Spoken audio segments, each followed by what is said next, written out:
Punters, how is it going? Welcome back to a brand new episode of CueBall's Bearded Rambles. This is episode 63, and Bearded Rambles is also powered by powered4.tv. If you didn't know, cheap plug. Cheap plug, exactly. So today, I sit down with a very, very good friend of mine, and we will be discussing living as an autistic person for autistic awareness purposes. I feel like this is something that should be brought up more, especially in the wrestling scene, but just an all-around general life kind of discussion. So, Punters, I give you the man behind Stevie Jones, dream spinner, digital artist, and Calorie Deficit Autistic Surplus, STEVO Jones.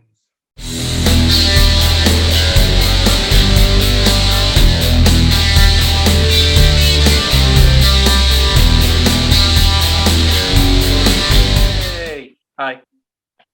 Here he is. Here's Stevie Jones. How you doing, man? Introduction. Sorry? That was a really good introduction. Yeah, it's all right, wasn't it? I thought I'd make a bit of an effort for you, kind of thing. So, how you doing, man? It's been a couple of weeks since we last seen each other, and yeah. I'm good, but makes a change to not be like screaming at you and being angry with you. Yeah. Like I said, if anybody doesn't know, Stevo is actually a wrestler under the name the nasty one, Stevie Jones. We have a bit of back and forth every now and then. If you want to see us wrestle against each other, go to the RWS, cheap plug, YouTube channel and watch the latest video. And we're the first match, and then we go into the tag match, which we doesn't matter about that one. Yeah, just watch the first one. Yeah, watch the first one. Yeah, that makes sense, that one. Then turn it off. Turn it off then. So, are you ready for the question? Yep. So, Stevo, are you ready? What did you say? I said, are you ready? Yes. Okay, cool. Then, for the two in attendance, and for the dozens watching at home, let's get ready to ramble! Stevo, so living with autism, how have you found growing up? How did you find growing up with it? So I didn't really understand I was autistic for a very long time. I got diagnosed when I was 8 or 9. I got diagnosed with Asperger's syndrome, which is it was classed as like a less serious version of autism. Nowadays, I don't think they diagnose it anymore. You just have ASD, which is autistic something disorder. Autistic spectrum disorder. There we go.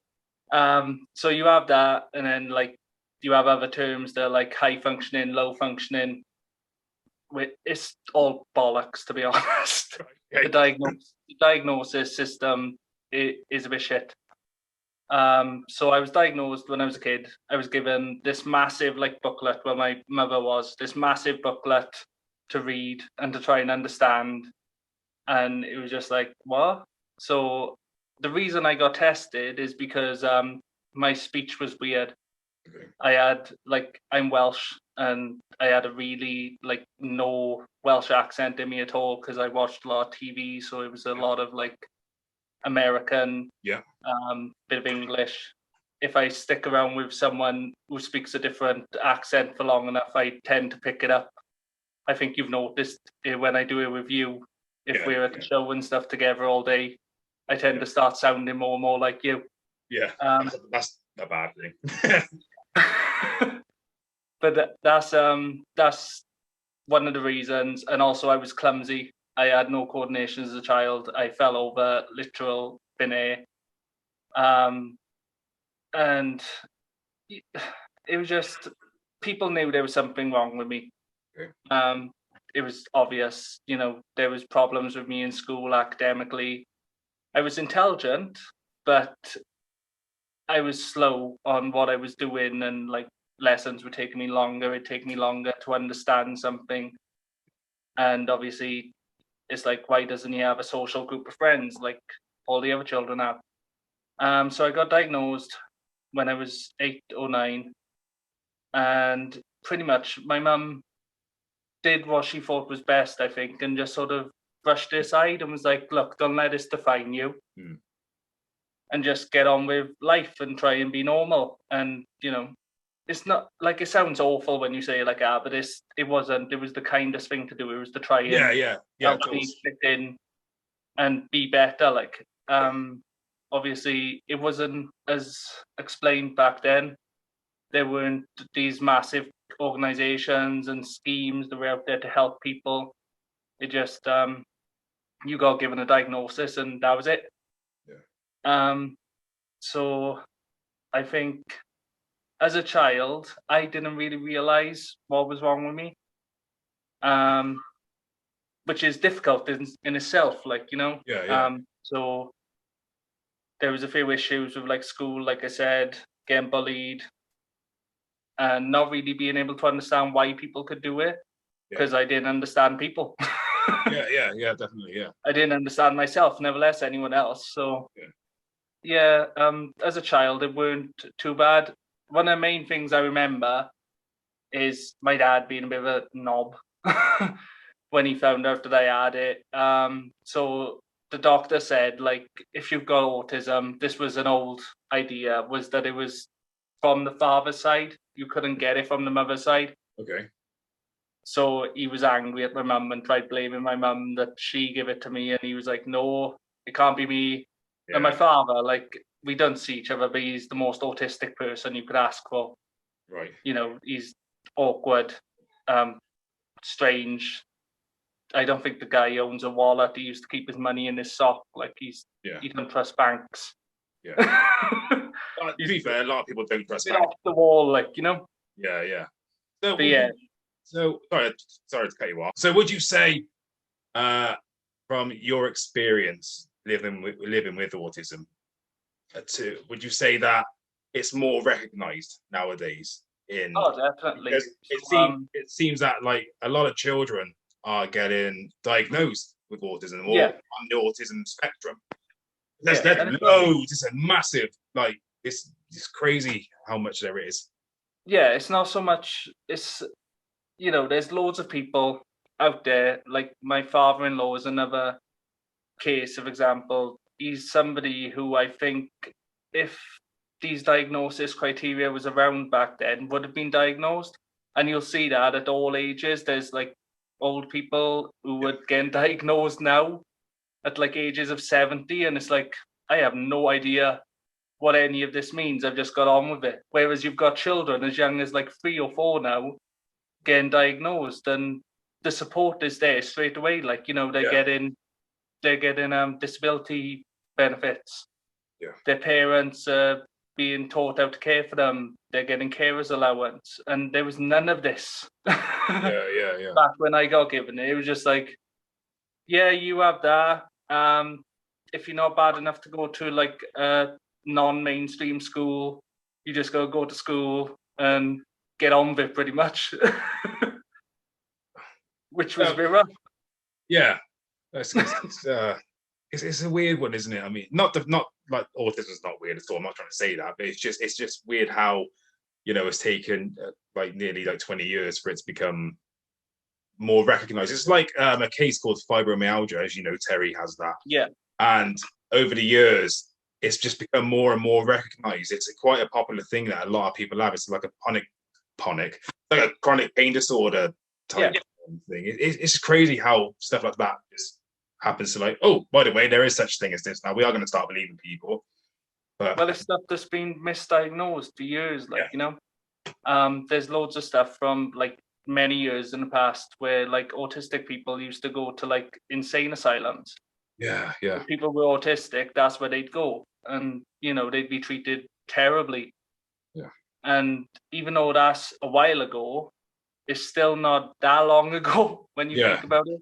Like, people, and you've got places in America trying to give you conversion therapy and giving kids bleach enemas to try and sort a cure out, you know. So just because attitudes have got a bit better doesn't mean it's across the board. Like, I'd also say that how I think it's strange. I don't understand how it works, but doctors are quite happy to diagnose male, like, boys and under the age of 10 with autism, but for a girl under the age of, say, or under the age of 12, I think it is, they won't worry about that. But I know come back when she's like 13 or something, that's when we'll diagnose her. I understand that myself, because they say that girls are more, what's the word?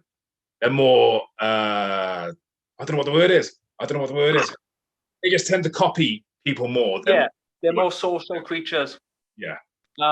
That's the old idea behind it, was the fact that they were more sociable. So they hung around in bigger groups and they could literally go, ooh, that's a trend, I'll copy that. Or I'll copy this woman, this other girl's, like the way she speaks and stuff. Which as girls isn't really as noticeable. Because if you've got a bunch of young girls, a lot of them will all talk the same. Yeah. Oh my God. Yeah. And they're all really overexcited and stuff like that. Whereas if you've got a sort of that standing out boy in a group of boys who are all like hands in their pockets, kicking a football, if you've got that one guy who's tripping over the football or can't kick a ball, it stands out more. Or you've got a guy that doesn't want to have a fight and a scrap with all his friends, Yeah. Whereas with girls, they tend to mask it better. I've got female autistic friends myself who struggled for years to get diagnosis.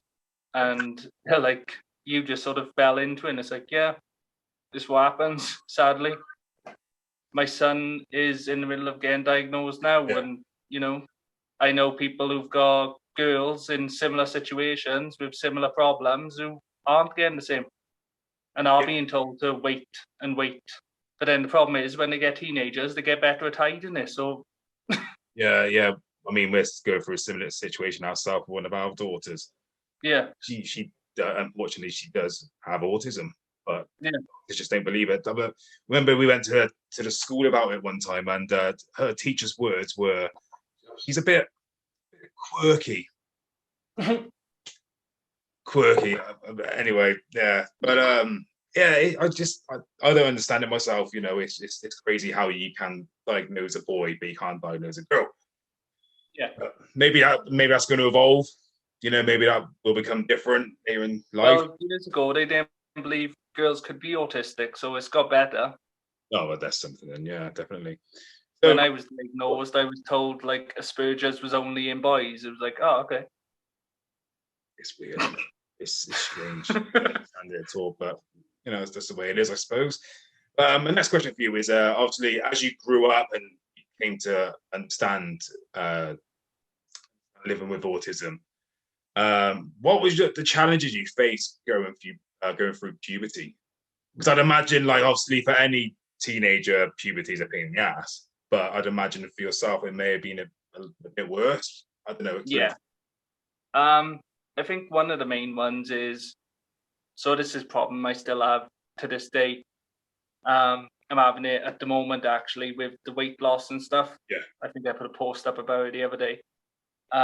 It's not recognizing yourself. So, when you're a child, you age, but you tend to look the same. Nothing really major changes. Okay. Then you hit puberty, and what happens? You suddenly start growing facial hair, and you grow about 3 foot taller, and it's weird because you suddenly don't know your own body. And I know everyone has this problem, but one of the main issues with autism is not being able to realize who that person is in the mirror anymore. Okay. And having that serious disconnect, which can lead to major psychological issues. And also because a lot of autistics tend to be a lot more clumsy, is because of their proprioception of their own bodies isn't great. That's how, like I said, I was clumsy. I couldn't kick balls and, stuff like that. So when you start growing all of a sudden and you start getting a lot bigger, your proprioception goes even more because you've got used to moving this smaller body around, and then all of a sudden it's like, oh my God, I'm 3 foot taller. My shoes have grown. I keep on tripping on the steps because my feet are suddenly bigger. Yeah. And like that's one of the first things I can remember, like of becoming a teenager, just how awkward that was. I remember the first time I started getting body hair. It was after watching a episode of like Scooby-Doo or something where somebody became a werewolf. Right. And I Okay. remember convincing myself that I was turning into a werewolf. And like trying to explain that to me was very difficult. And Yeah. I feel sorry for anybody who was trying to explain to me what was happening, because obviously I was not having any of it. Doesn't matter what has happened to other people. If they've grown hair or whatever, that obviously ain't going to happen to me, because I can't put myself in other people's shoes to understand that this has happened to everybody. It's like, oh, okay. So yeah, I thought I was becoming a werewolf. That's, there could be worse things you could be changing into, but you know. So What that's about, like, go on, sorry, go on. oh, carry on. I was gonna say, so what about mentally then? Because obviously when I was changing, you know, it is, as they say, it's hormones, you know, Yeah. or everybody's hormones change. You know, Yeah. it'd be like, you know, you'd end up getting angry over silly things and just stuff like that. So for you, like, you know, when you're going through puberty, how was it for you, like mentally? So I became a lot more aggressive. I had no aggression in me as a child. Yeah. I was, you know, like I said, I was bullied. You know, I have the odd meltdown where I like lash out and stuff, normally at the wrong people. But it wasn't like bad. But then when I became a teenager, I lost my grandparents around the same time. And I just got angry at everything. I got in trouble a few times for like assault on my own family. I smashed up my house a few times, but I could not understand that this had to do with like me getting over stimulated, having sensory processing issues, not being able to cope with the change that like my grandparents had gone now all of a sudden. Yeah. You know, death's hard for anyone, but when you know, when your entire being is against change, any change can set you off. So a massive change like that coming around the same time as like puberty did not help. Like I said, I was an aggressive person. I ended up in police cells for my own safety as well as others. And like I said, you know, I didn't understand that that's what was happening. I didn't understand that, you know, there was a reason behind the way I was feeling. And yeah, so that's how hormones affected me, which was fun.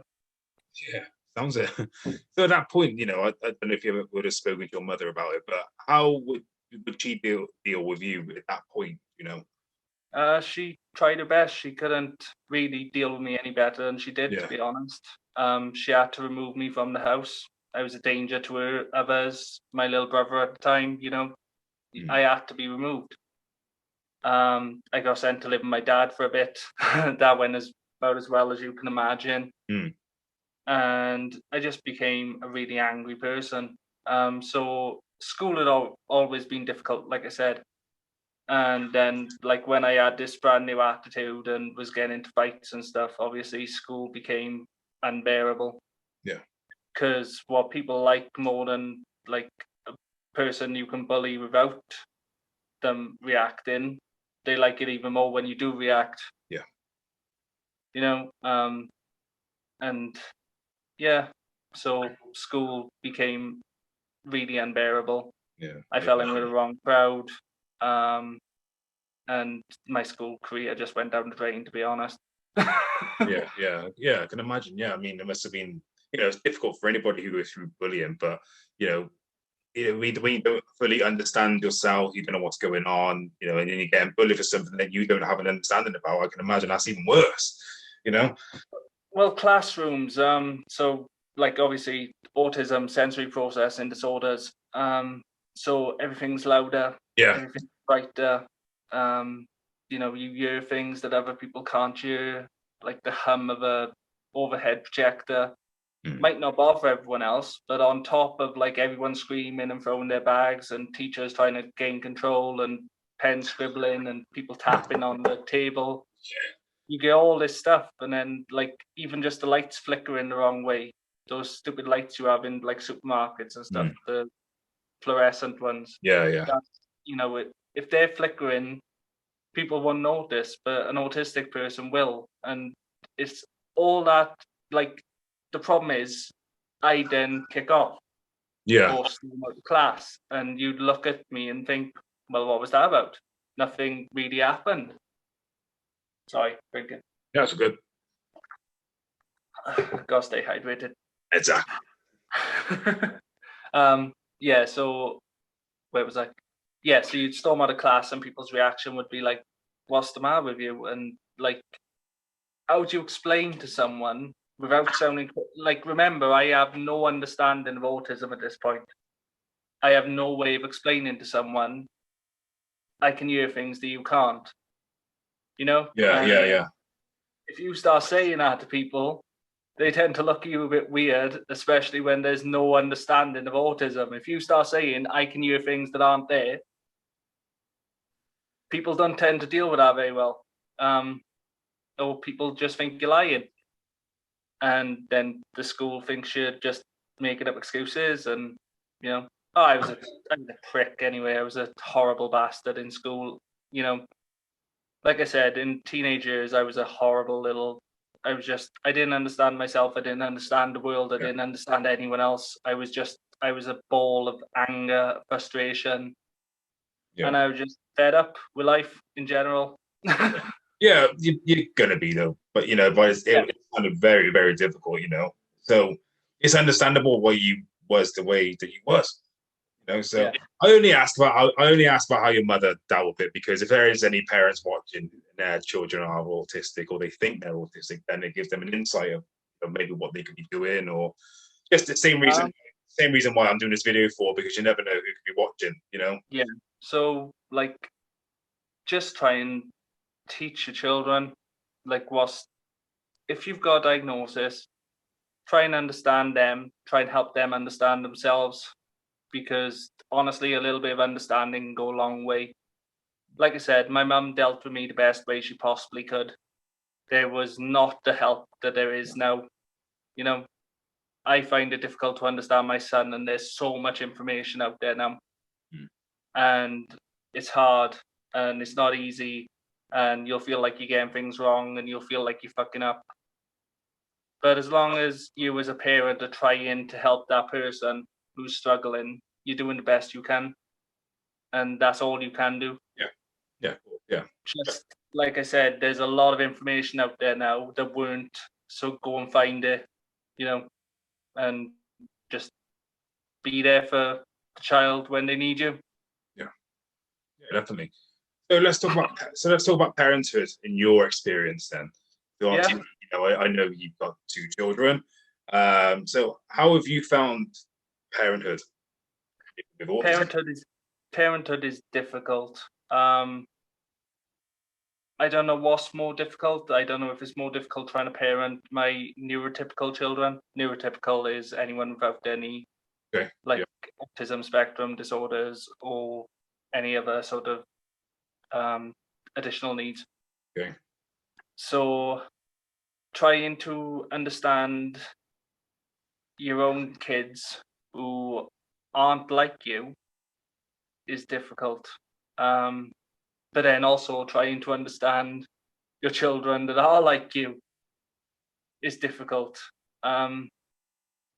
And parenthood has been a struggle. It's been the hardest thing I've ever had to do in my life. Anyone who says like parenting and like staying home and looking after kids is easy, it's not.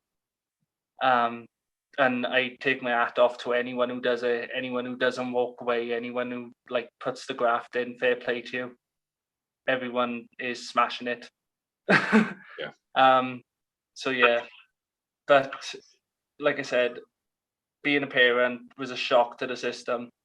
My first child wasn't planned, so that was a real shock to the system. Obviously, I know we're birds and bees, blah blah blah, Oh, right. Oh, I didn't know that.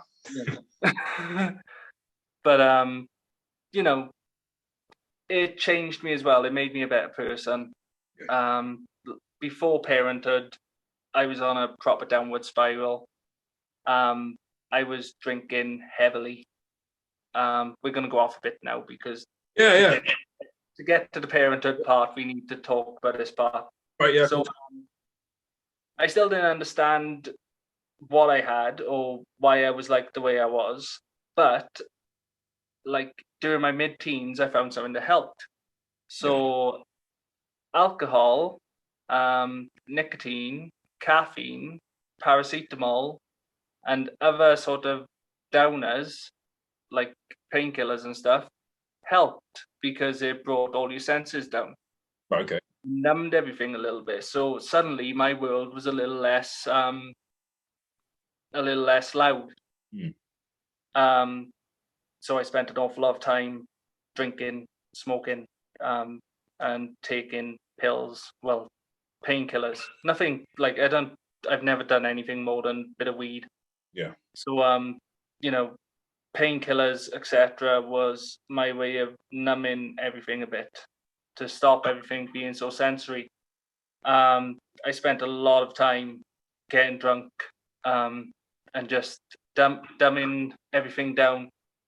I know like there's a lot of correlation between autistics and substance abuse, etc., because it helps people. In America, you can get like what do you call it, medicinal cannabis and stuff to help you out.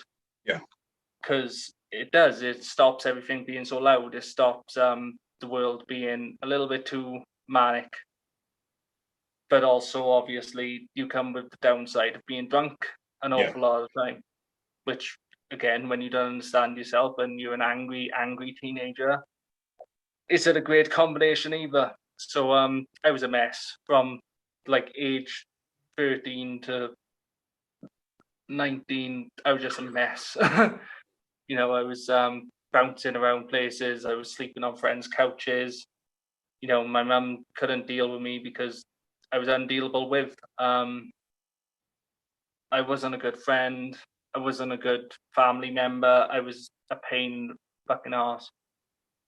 And honestly, becoming a parent saved me because suddenly those weren't the important stuff anymore.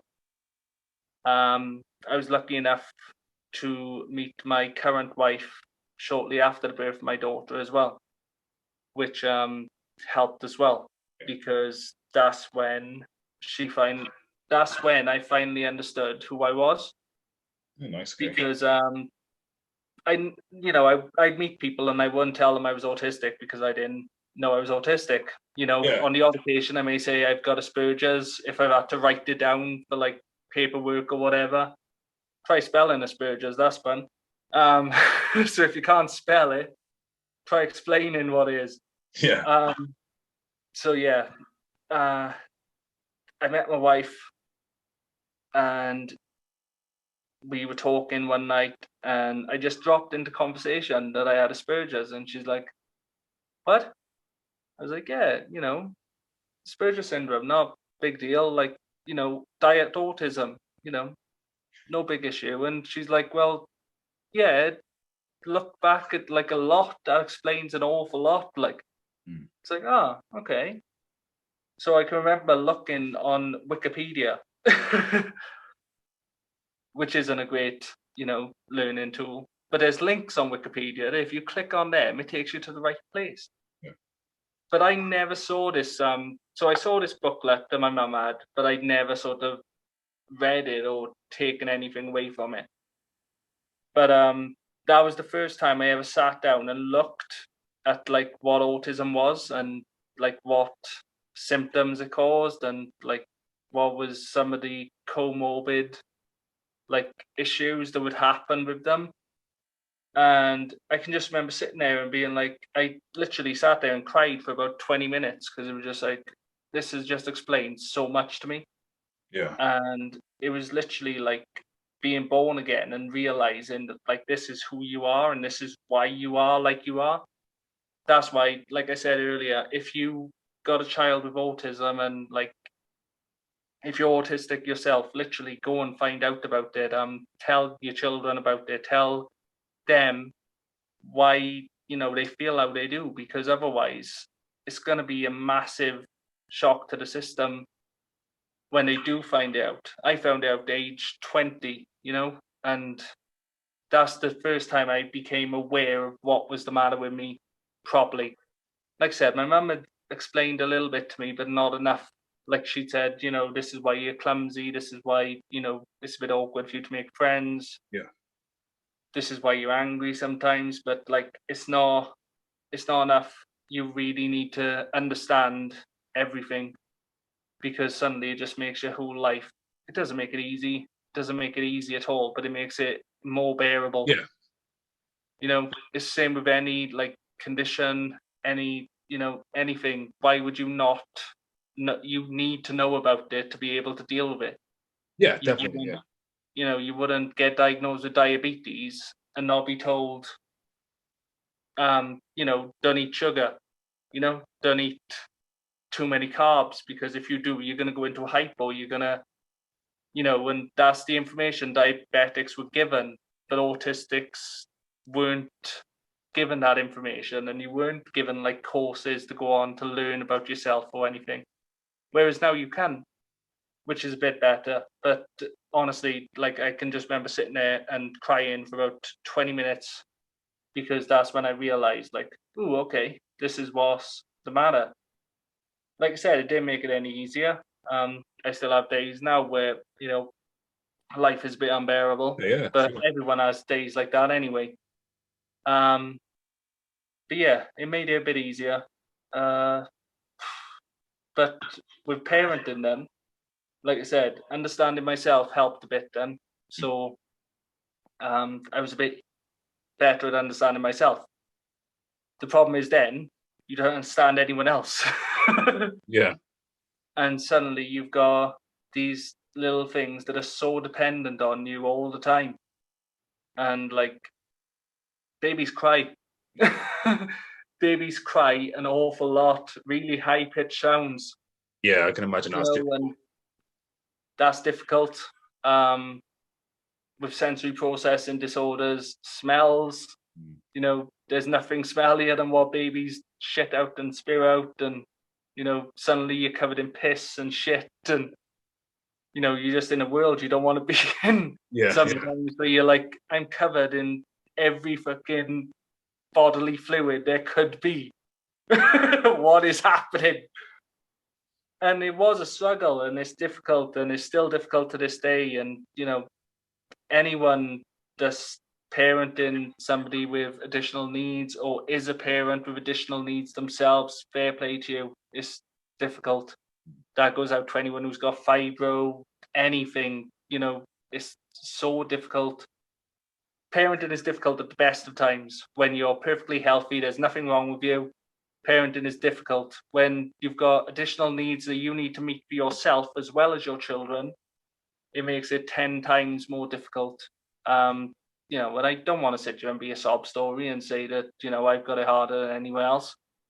But it can be difficult, and it can make a whole lot of difference, like I said, to not being able to understand who these little people are and what they need from you, because you don't need the exact same as them. Yeah. Because it's called theory of mind.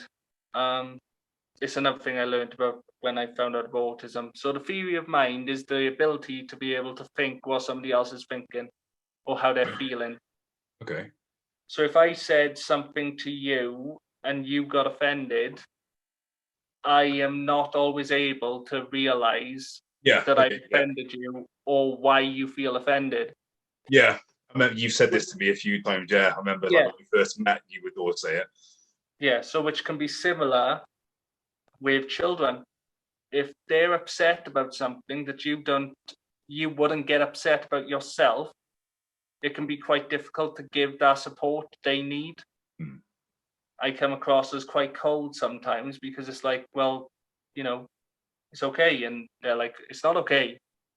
And yeah, so it can be difficult. Like I said, I'm no expert on autism. I'm barely an expert on myself, but I know little things, and I know that's why things happen in my life. But that doesn't mean I can get any control over them either. Yeah. But yeah, like I said, parenting has been difficult. It's even harder when you've got a wife who's neurotypical as well, who doesn't have the same issues as you. And obviously, your parenting styles tend to clash a lot more as well, because, in that situation, like I said, where you're not understanding what support that child needs from you, she'll understand what support that child needs, but I won't. So the kids will want her. Yeah.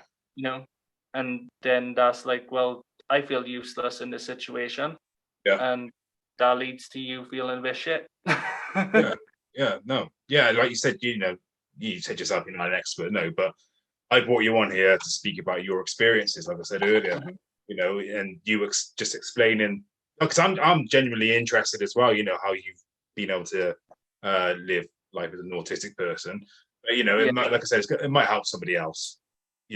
Understand what's going on with their child and themselves or something like that. So these are all your own opinions. These are in your experiences, and I'm going to say now, if I have offended anybody by what I've said, I do go off track a little bit sometimes of what I say. I do apologize. I try and trying not to say the wrong things. But anyway, moving on.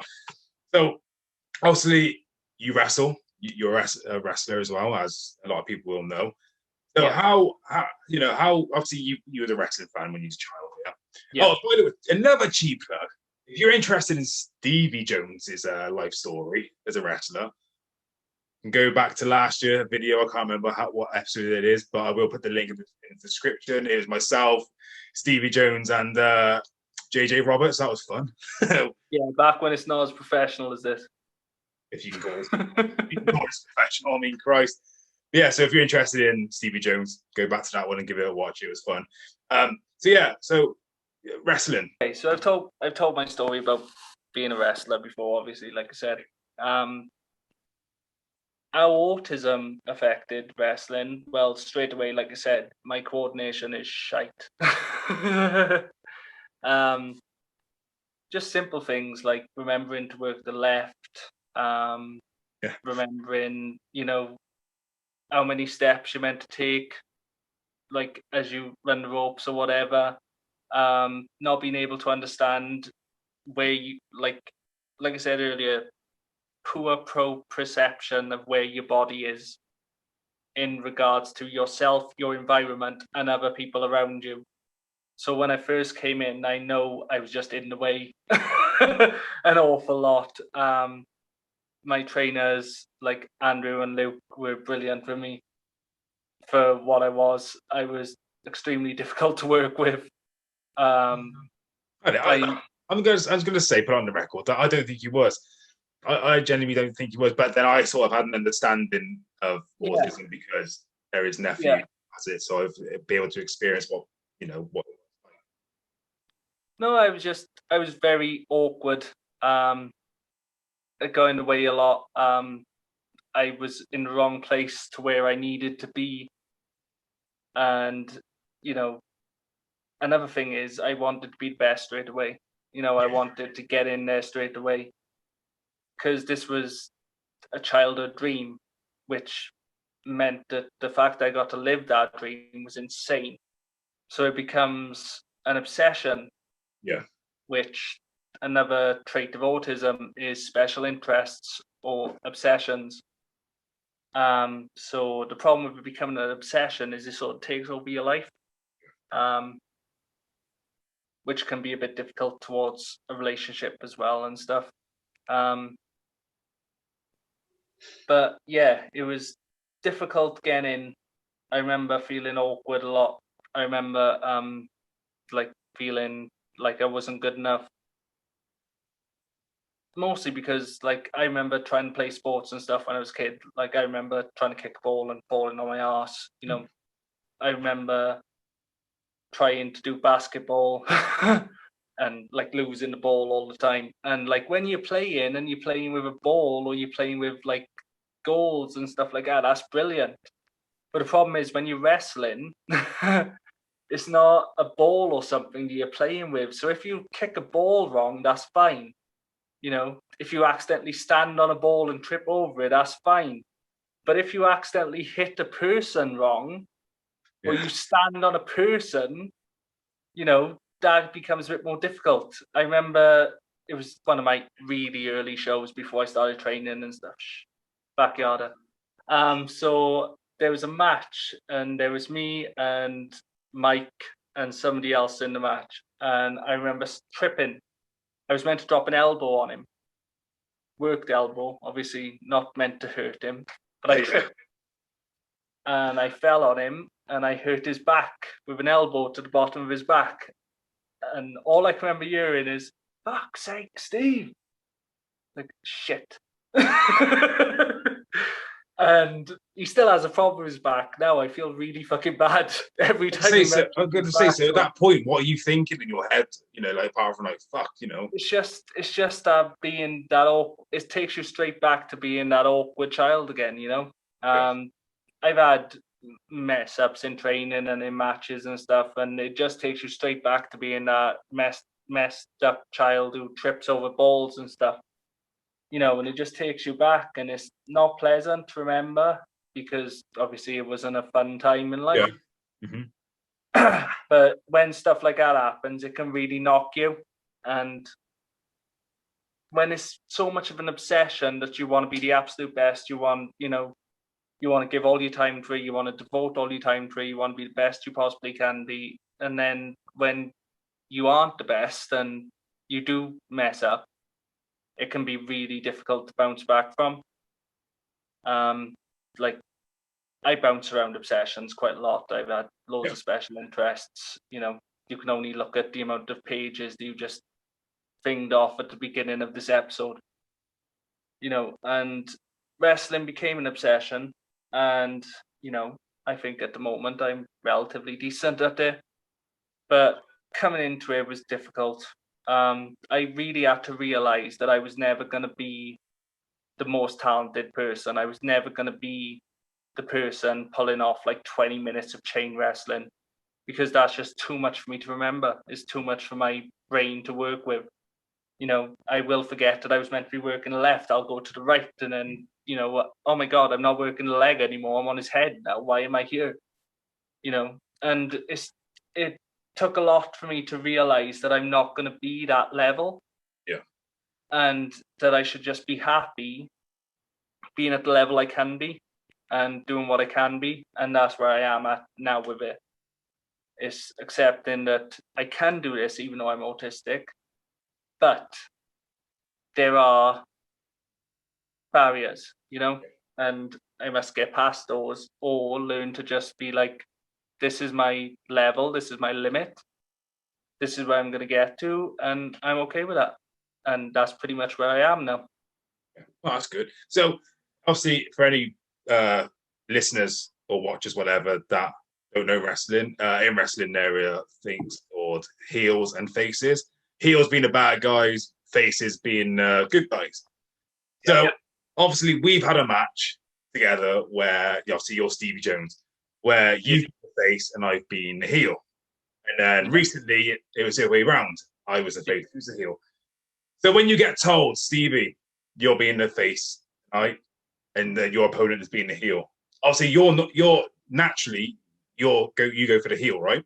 Yeah. So what the fuck was going through your head? Because I remember our match. I'm not trying to shit over it at all. That's what.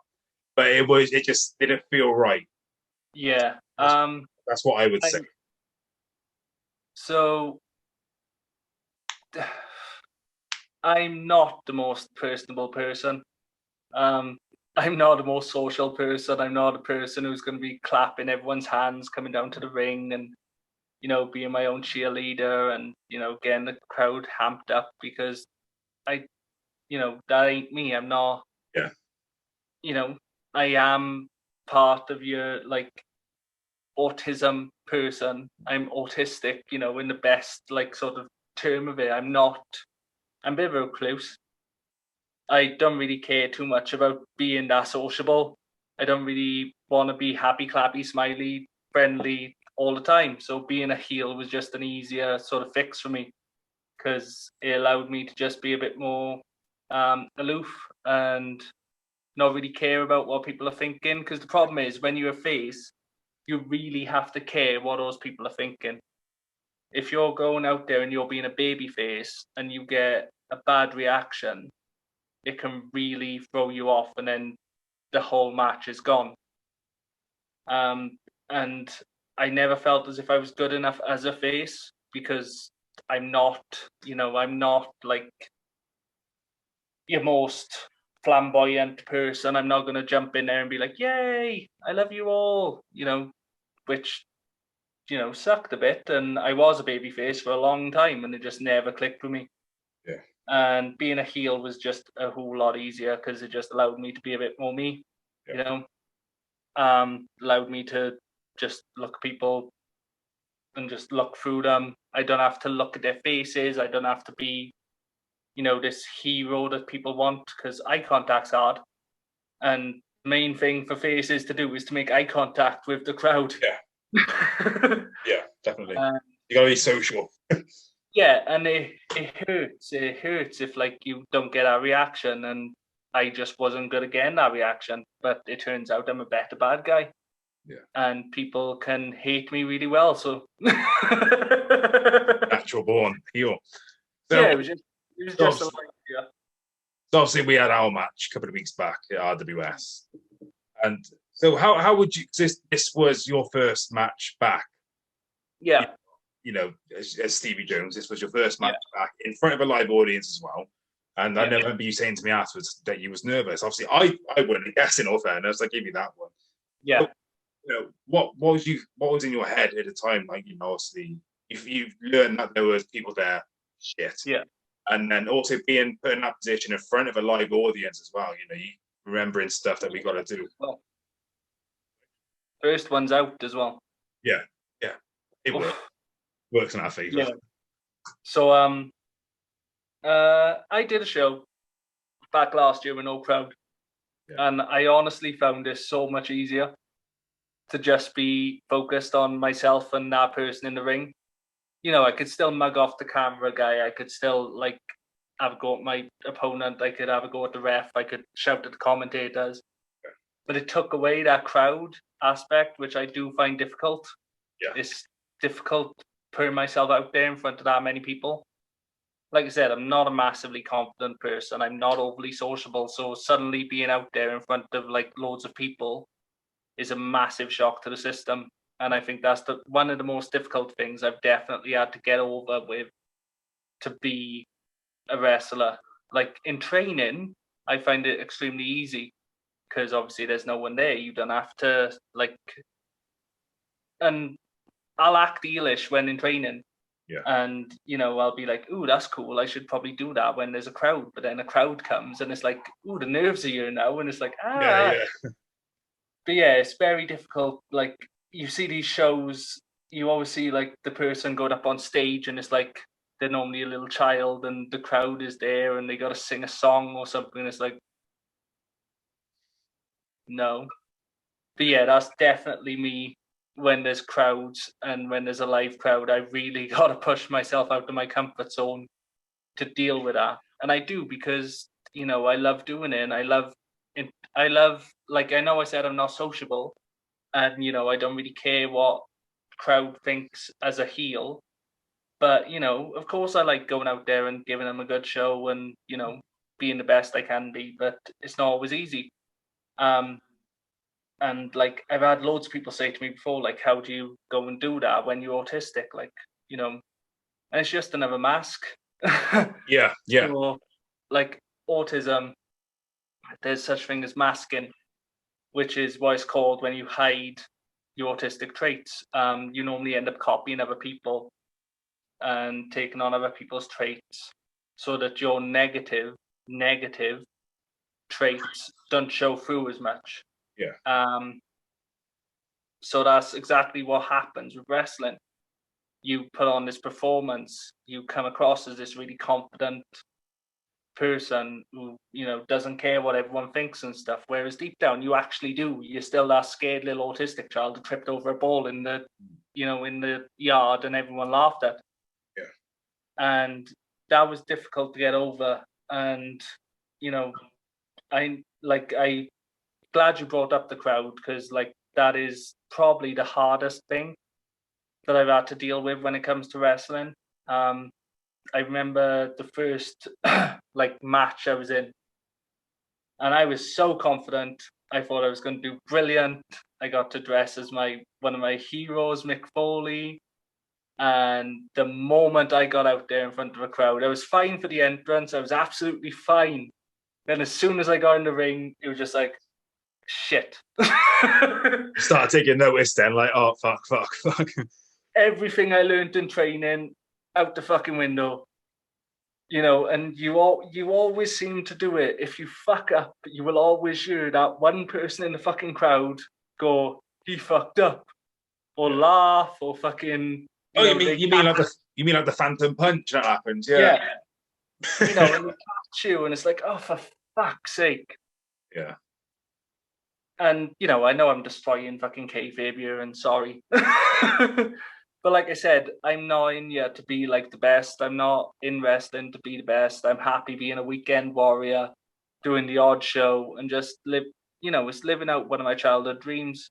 And I think as an autistic person, definitely being able to live out one of those dreams is amazing. Yeah. And I think anybody else who sits there and thinks, I can't do this because of my condition or because I've got additional needs, or if your child is like, I want to do that, but you're thinking they can't do that. It's like, you can, but it might be a little bit different to everybody else's experience, that's all. Yeah. And I think that's important to get out there. Like I said, I've got loads of talented friends in wrestling who are going places, who are going, further and further. And that's fine, and it's great for them, and I'm so happy for them. But I'm just happy to do the odd show here and there. Like I said, I'm not going to be in it for years. I want a good year run, and that's me done. I'm quite happy to be a ref or commentate, but it's still living part of your dream. It's just being a different part of that dream. Yeah, definitely. And knowing what your own goals, targets, and abilities allow you to do so. No, that's fair enough. Yeah, I mean, as long as you're happy with what you do, then that's what it matters, isn't it, at the end of the day? Yeah. You just got to keep on doing what you're doing. And I personally think you do a good job being a heel, I thought that your first match back as well, what we had, I'm not saying I'm licking your ass or anything, fuck that. But no, I think you've done well. Like I said, I didn't even know you was nervous until you told me after. I was like, really? What? What the fuck? But no, fair play to you, man. It's good that you do this. So let's talk about Team RH. As you said, this is another one of your obsessions. I'd like to do. So obviously, you committed to losing weight, and you did lose weight, then you put it back on because it's easily done. I've done it myself, But and then since doing this, working with Team RH, you've managed to maintain it. So let's talk about this, and you're still losing weight with them. So yeah, let's talk about that. Okay. Yeah. So I struggled with weight all my life. Like I said, since about puberty, I got round, and I just continued to get rounder. Obviously drinking a lot and a shit eating diet didn't help. And then, for the last, I'd say 6 or 7 years, I've been trying to lose weight and stuck in that cycle of losing weight, putting the weight back on, going to different people. I've had a personal trainer at one point. I've been to Slimming World. I've done loads of different stupid diets, and none of them have worked. Like you said,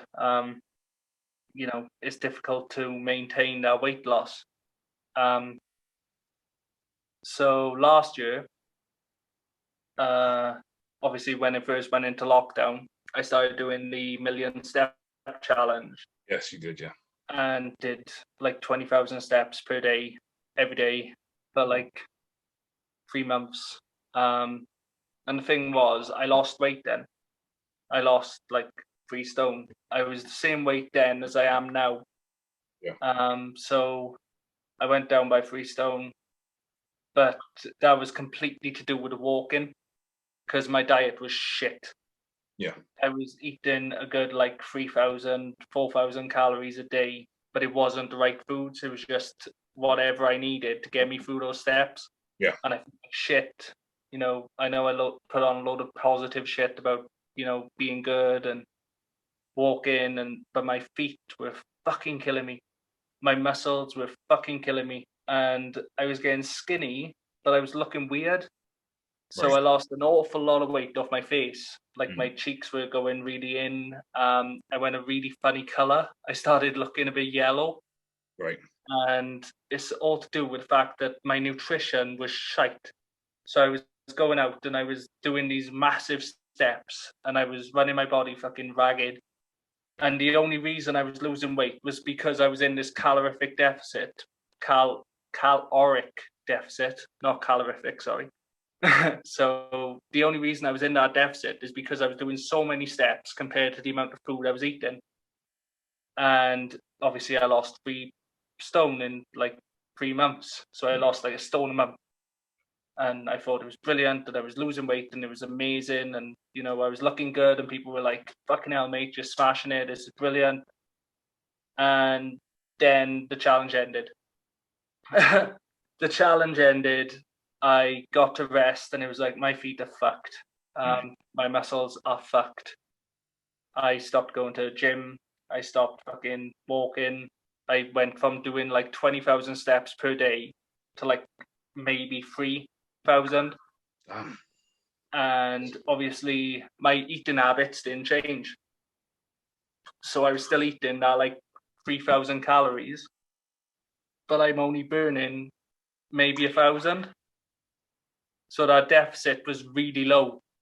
And obviously, if your deficit isn't high enough, rather than losing weight, you're in a surplus and you're starting to put weight on then. So I didn't really realize I was putting on weight. I just sort of thought, I'll get back to it next week. I'll get back to the stepping. I'll Monday. I'll get back to the gym. Yeah, I was a proper fucking, I'll start back Monday. Let's have a fucking Chinese tonight and then we'll get back to it Monday. Yeah. And that carried on from, I think it was October the challenge ended. I think. July, August, September, yeah. So the challenge ended in October. I think we went back into another lockdown. Gyms got closed. And honestly, just all the way up to December, I just ballooned. And I put on weight like differently to how I'd ever put it on before. So I got a bigger belly. It started really storing on my back. So my legs stayed really thin, probably because of all the fucking stepping I'd done beforehand. Yeah. But I started putting on weight in places that I'd never had before. So I'd never had a massive belly. It'd always sort of been evenly distributed everywhere. Yeah. But like the difference in putting on weight when you've got a belly is insane. I don't know if you've ever had a big, massive belly yourself, but like just everything becomes difficult. It becomes so much harder just sitting down, going in the bath.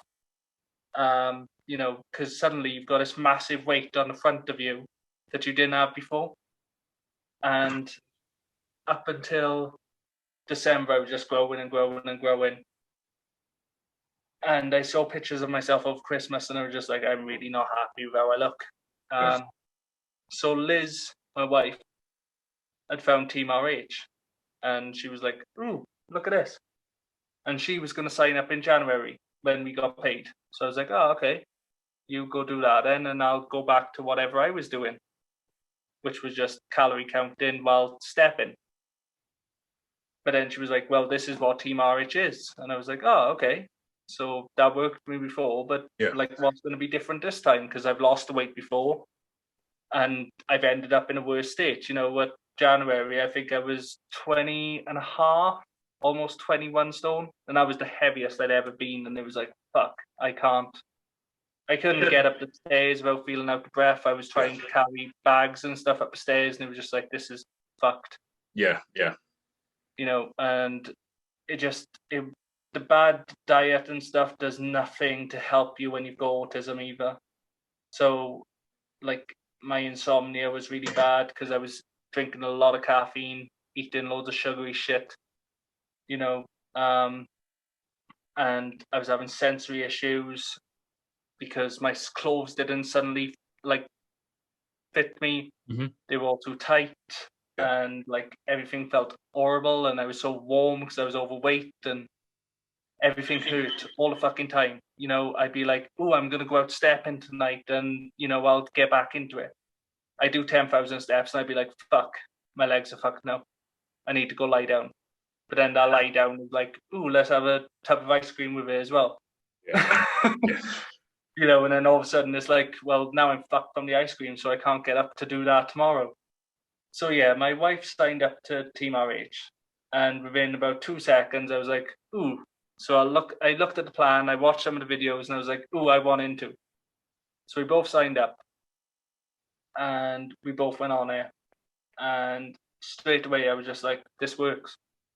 So I'd never really understood. I heard a little bit about like macronutrients and stuff before, which is basically the building blocks of what food is made out of. Okay. So like you've got your fats, your proteins, and your carbs. So what I've done is looked back at what I was eating and being like, well, what was going wrong? So I wasn't eating any protein. Well, not much protein anyway. For the size I am, and the fact that I'm male, I should have been on a lot more protein than I was. And I wasn't eating enough of that. So muscle repair wasn't happening. Yeah. I wasn't eating enough carbs. Carbohydrates are what gives you energy. If you don't eat enough carbs, you're going to crash. So then I realized, ooh, that's why I've been sluggish and fucked. So I started looking into those as well. I've always had like stomach problems, toiletry issues, you know, really fucking messed up shit. Literally. So then I found out about fiber, which is, you know, in bread and loads of other stuff. And there's 2 different types. There's one type that makes you shit yourself, and there's one type that stops you shitting yourself. Right. If you have too much of either one, you either get constipated or you get a shit. And it's just simple little stuff like this. And it was like, I've done loads of diets, and you've done diets yourself, you know, that tell you what's healthy and why you should eat it. But that's it. But that's it. It doesn't give you any information. It doesn't tell you why that's healthy. It doesn't tell you what benefit. Like, you know, go eat that fucking avocado. Why? What's it? What does it do for me? Why is avocado so good? What does it do? And that's completely what Team RH is about, is teaching you, like, you're eating this food because this is what it does for your body. And that was a massive groundbreaking moment for me, because I've never looked at my body as like needing stuff from me before. And obviously looking at it now, it's like, oh, everything I eat now is, you know, there's a reason why I'm eating it. There's a reason why. So I don't look at food anymore as in, like, this is why I want to eat tonight because it's nice. I now look at food as in, well, I'm feeling a bit shit today, so I should probably have some carbs to boost up my energy levels. Okay. Yeah. You know, my muscles are really fucked today, so I should probably eat some more protein. Right. You know, and like, or, you know, I'm in the toilet like twice a day. I've got to look at which fiber I need to eat to stop that happening, which is what Team RH teaches you. And like I said, I'm obsessive. If you give me something to learn, I will go and learn everything I can about it. You've seen him yourself with me in wrestling, you know? Yeah. I'm a fucking encyclopedia of shit that people don't think about. And that was perfect to me, what Team RH is. Because the person who runs it himself has got ADHD as well. So, you know, he's another person who's got, like, additional needs himself. And, you know, he doesn't let it stop him from doing any fucking thing. Yeah. You know, and the way he talks is very matter of fact. There's no small talk. It's very fucking. Yeah, I've noticed. This is what you need to fucking do. If you don't fucking do it, you're not going to get the results you want. Better. Yeah. So that's the sort of talking I needed. It was very straight to the point, and helpful. And I think that's why, like, with Team RH now, I've lost about 34 pounds. Well done. I'm not entirely sure how much that is in stones.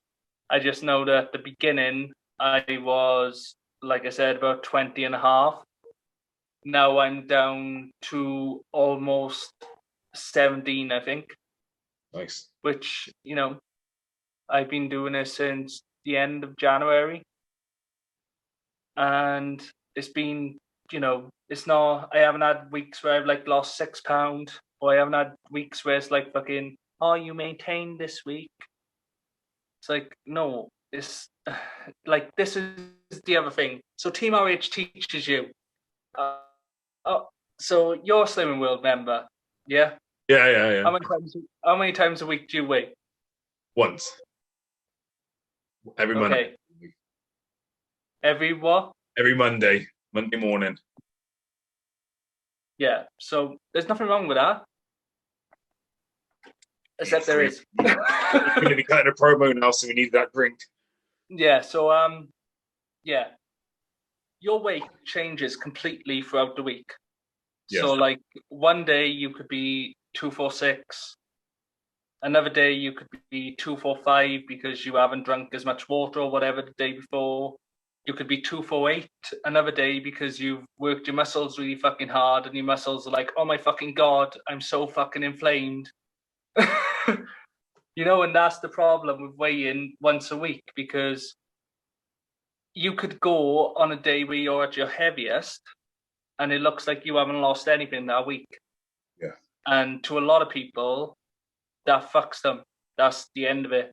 Yeah, it just messes me mentally. Yeah. That's some I hate. If you've been putting in the fucking hard work all week and it's like, I'm going to have a massive fucking loss this week. I'm going to be like 4 pounds down. I'm going to get slimmer of the week. I'm going to be man of the fucking year 3 times over.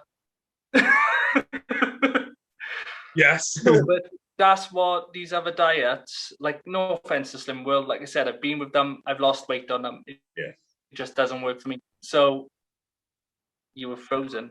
There we are. He's back now. I broke him. So so you get these diets and they're all about how much weight you can lose as quick as possible. The person who loses the most weight that week gets a bag of free food. Yeah. The person who loses like their stone that week gets a free sticker. It's all about this being in competition with each other, even if you don't realize it. Yeah.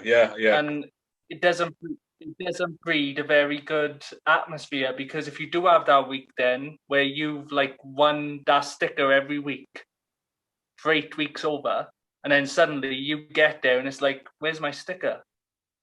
Because you haven't lost that week. Yeah.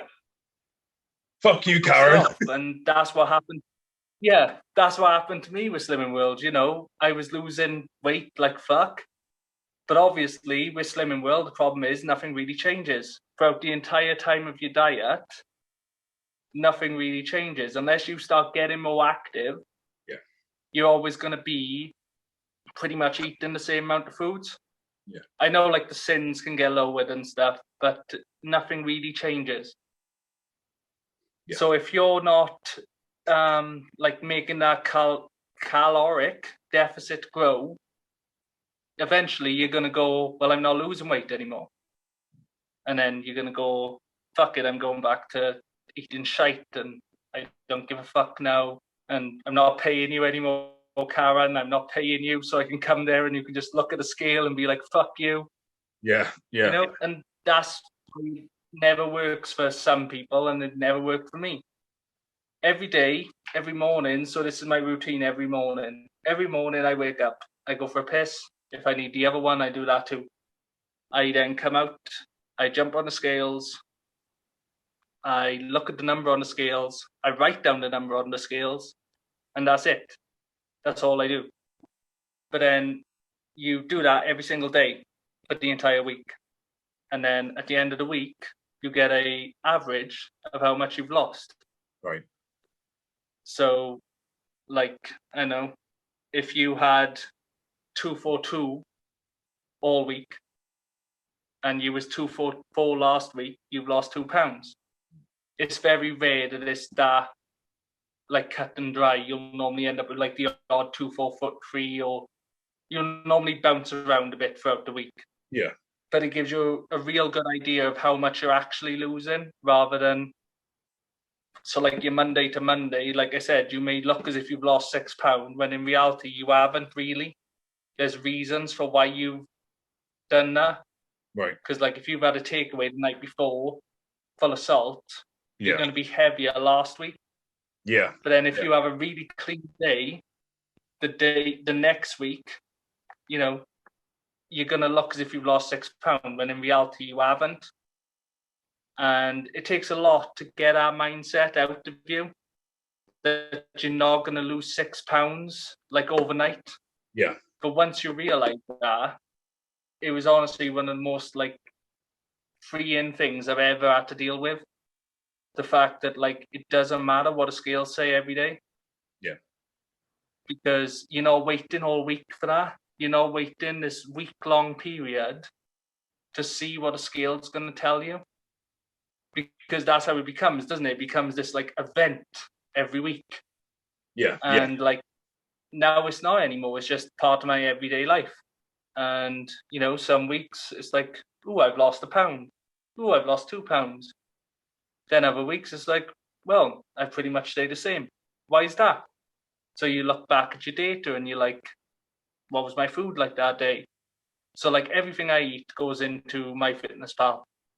It gets calculated and that's my calories, you know, and that works. And it's just been so much easier for me to deal with rather than trying to work out like points or sins, or it's just making food a lot more complicated than it needs to be. Yeah. But that works for me. And it works a lot easier for me because, like I said, I'm autistic. That's what I'm here to talk about. And autism crave routine. You know, you love the idea of having a system you can follow and something you can understand. Slimming World always did my fucking head in because they could never explain to me what the sin system, how the fuck do you work? Do you know what I mean? Yeah. One week, I've always questioned it. One week, Muller Lights are free. Yeah. Suddenly they fall out of their deal with Muller Lights, and Muller Lights are like fucking 4 sins. It's like, yeah, what? I've always questioned it myself as well, to be honest. Yeah. It doesn't make any sense. It doesn't at all. Or like the banana thing. The banana thing. Yeah, that's the one thing. You know, if it's a whole well, go on, say. I know what you're going to say. Go on.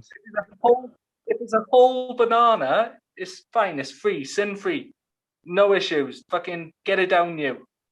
If you mash it, or put it in like a smoothie, suddenly it adds sins, and it's like, no, it's calories. That's all the fuck it is. Yeah. I know that the one. Same calories, whether you fucking mash it, eat it, fucking shove it up your ass, fucking, it's the same fucking calories.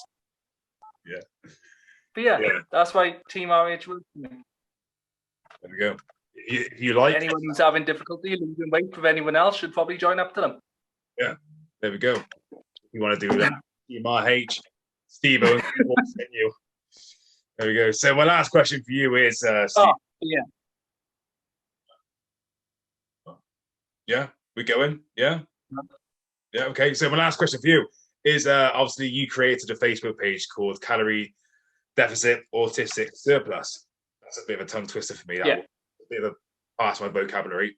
But what made you decide that you're going to do this? I mean, I assume it's because you've seen this guy from Team RH, you know, speak to people like, you know, fuck you should be doing this kind of thing. Otherwise, you're not going to get results. So is that the reason why you want to do it as well? Or was it a case just because, or what was the thoughts there? So obviously I'd been on Team RH for about 5 months before setting up the page. So in Team RH, like, you've got this members group that obviously only members are in, and you can post things in there and like try and inspire others and, you know, be positive and help others on their journey. And I did that a few times, and like loads of people just kept on commenting on it and being like, this is really good stuff, and thank you, you've helped inspire me today. And I'm sat there and I'm like, okay. Yeah. I'm glad I inspired you. I'm awkward as fuck. But yeah, and like I had a few people, because obviously there's loads of members and a few of them have got pages. A few of them do different stuff, and they do workouts and live workouts, and you go to them to do your steps, because that's the other thing with Team RH. Like I said, back last year I was doing steps. I was doing 20,000 a day and they were fucking killing me. Nowadays with Team RH, I do 105,000 a week, which is 15k a day. But because I'm fueling my body correctly, it's so much fucking easier. And I just want to get this part in, because fine, yeah.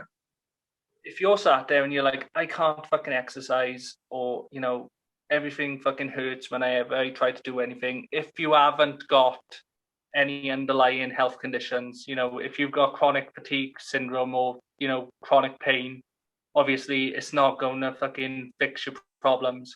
But if you haven't got any of those, fueling your body properly can really help in regards to exercise and stuff, and yeah. So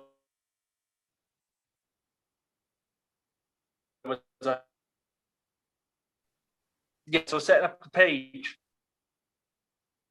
I think I was there. Sorry, it lagged again. So loads of people had pages and they were doing loads of different stuff on there. And I thought, well, I've got something I could offer, which is a bit of a different viewpoint, because I'm autistic.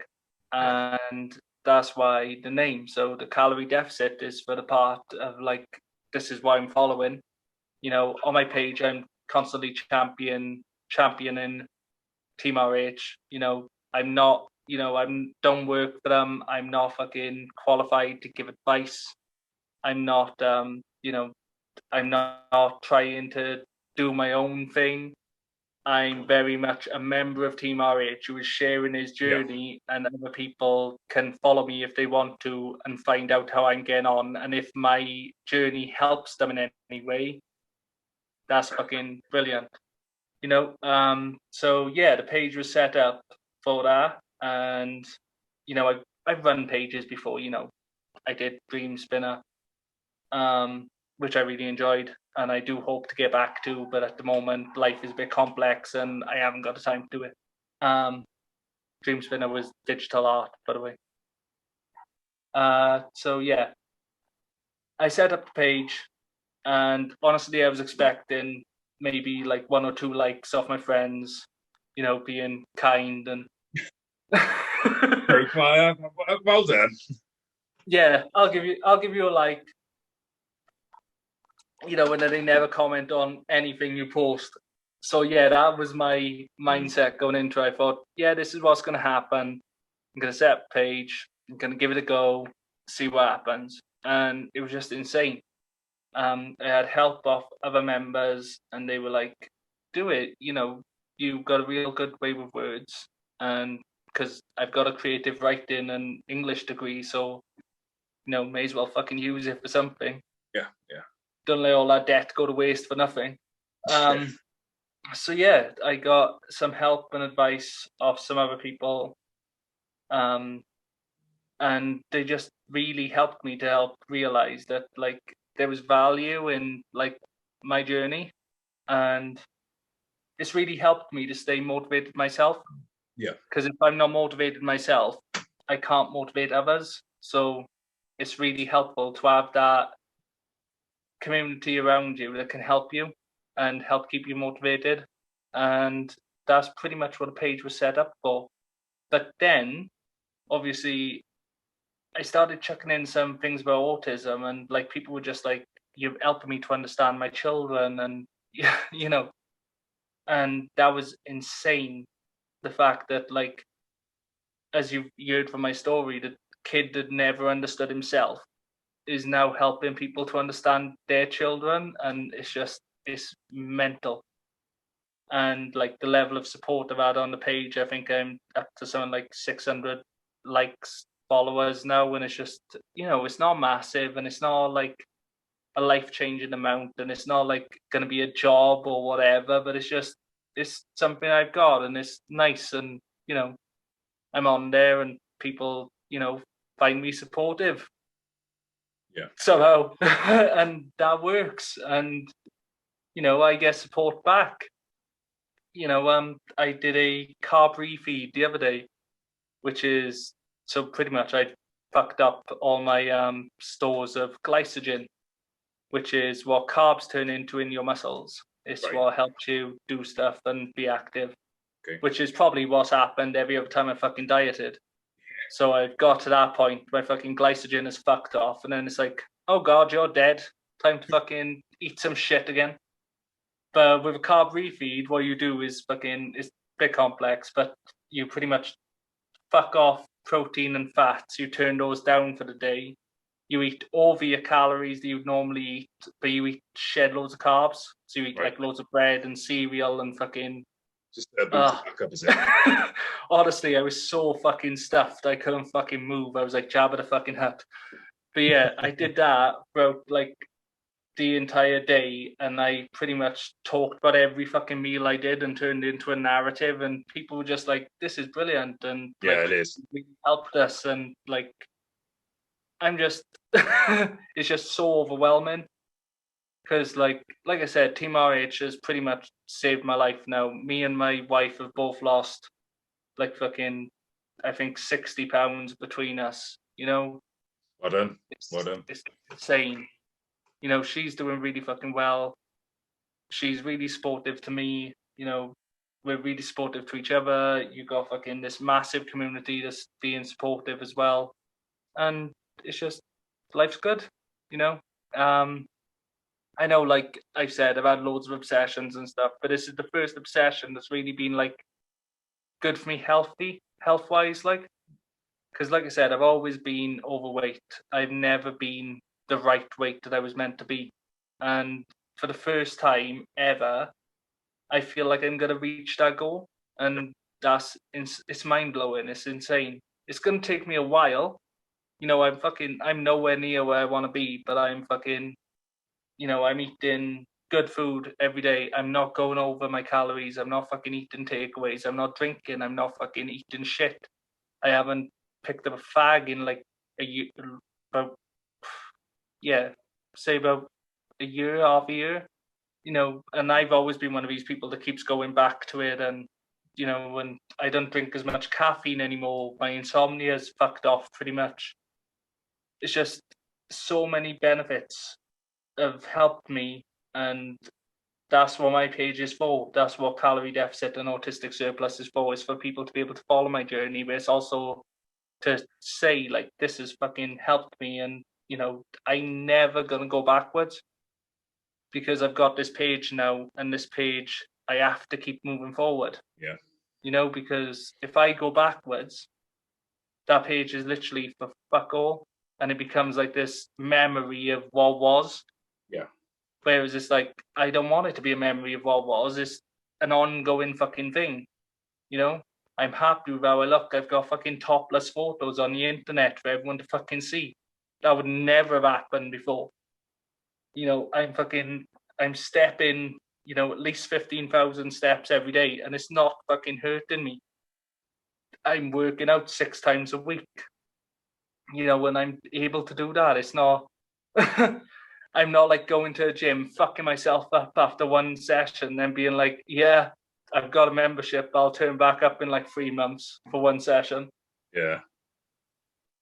It's consistency, and, honestly, I cannot sing their praises enough. I know I have already, but fucking, they're great. Yeah.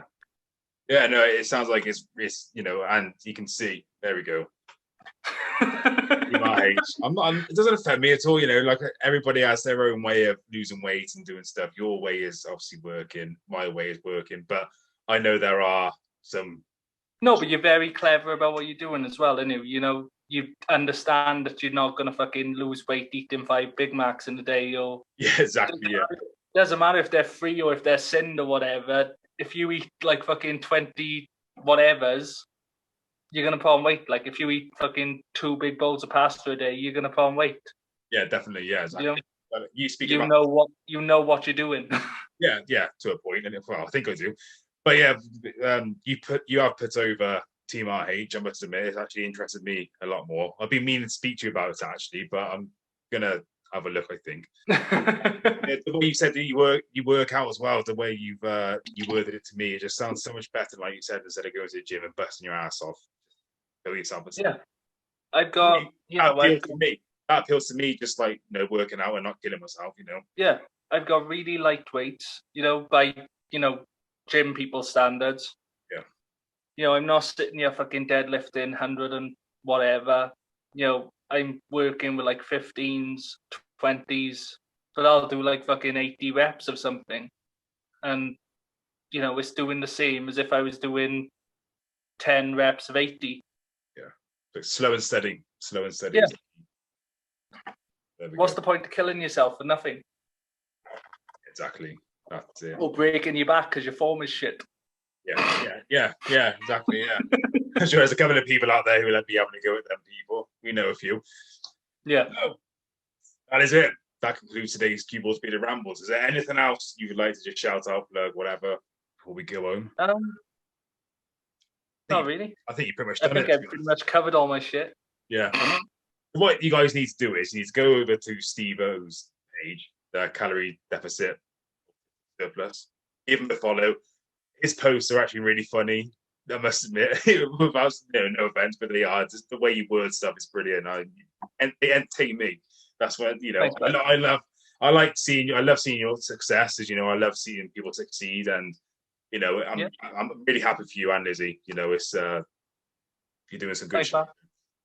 Good shit. Anyway, so this has been the man behind Stevie Jones, Digital Spinner, and Calorie Deficit, Autistic Surplus, STEVO Jones. Thanks for coming on and being so open about living with autism. It's been an eye opener for me. It's been brilliant. So this was for autism awareness purposes. Hopefully, I haven't offended anybody by the way I say stuff, because I just say shit. And I have been the most cheesy wrestler in Wales. The beer drinking, heavy metal listening, bold-headed brawler CueBall. Stay safe, stay positive. Catch you in the next one. And hashtag, yeah! Yes, we got somebody, yeah! That wasn't pre-planned.